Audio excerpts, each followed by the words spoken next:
This is Potter. According to Today, he began his life in a puppy mill, a place that breeds puppies often in inhumane conditions, before he was rescued and adopted. One hears many stories like this and thinks, oh, what a happy ending for that poor dog. Unfortunately, this was not the end of Potter's story. Some years later, he was dumped back at a shelter. Potter was an old senior dog by then, 10 years old. This could have been the end for him, but a volunteer saw him at an adoption event. He was still left there at the end of the day, so she took him home. Despite his age and lack of hearing, the new owner says Potter still loves to play and run with her kids and take long walks. There is some debate as to what age a dog or cat becomes a senior, but according to the American Animal Hospital Association, a dog or cat is considered a senior at around ages 7 to 8. Larger dog breeds may reach this point a bit earlier, but generally 7 to 8 years of age is considered a senior.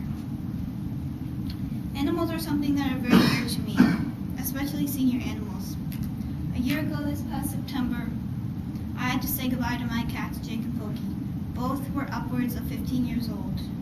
Jake we had adopted a long time ago when he was young, but Pokey, you see pictured, we adopted when she was 10 years old.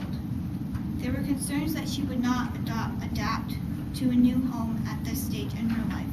However, our experience was very good with her and she adapted very nicely and quickly became a part of our family.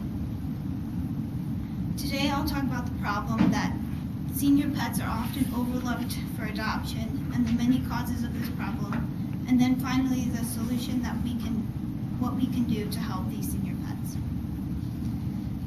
First of all, senior dogs and cats are being overlooked in animal shelters because of their age, with possible adopters tending to gravitate more toward puppies and kittens. A Pet Finder survey,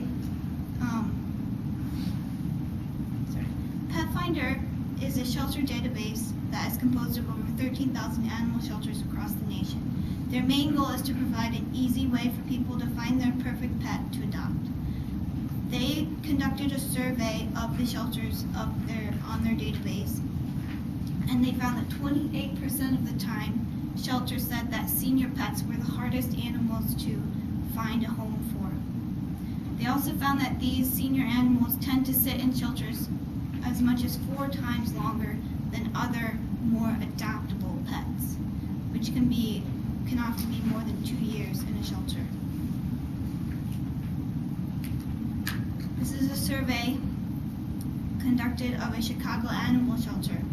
Its main purpose was to show how economic recession impacted pet adoptions, but I believe these graphs do a very good job of showing how much of a gap there is between the number of adoptions of younger animals versus the seniors.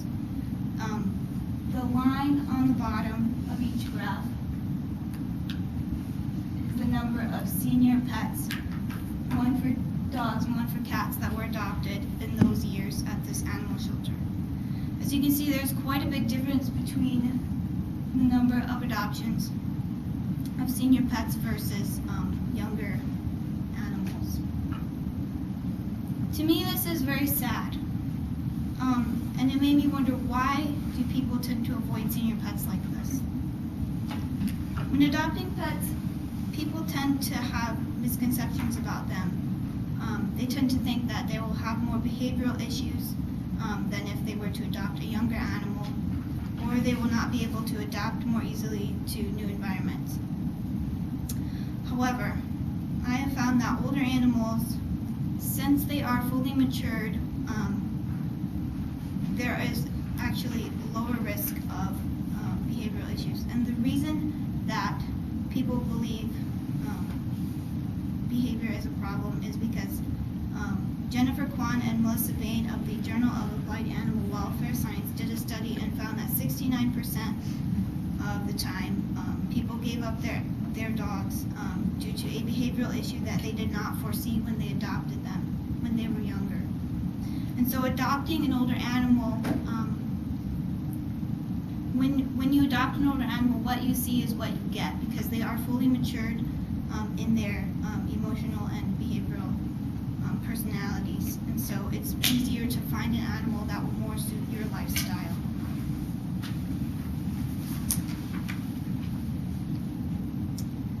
Another reason that people tend to avoid senior pets is because they think they will not be able to adapt to new situations, especially if they had previously been at a home for most of their life. You've heard the phrase, you can't teach an old dog new tricks, but according to the Peninsula Humane Society and SPCA,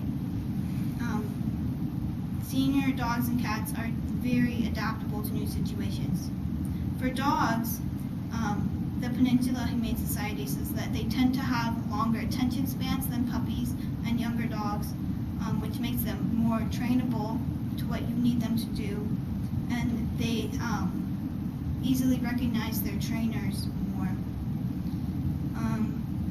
And these factors allow them to adapt easily to new environments and owners. As for cats, they are also very adaptable. They require less attention and can be left alone for longer periods of time and are more independent,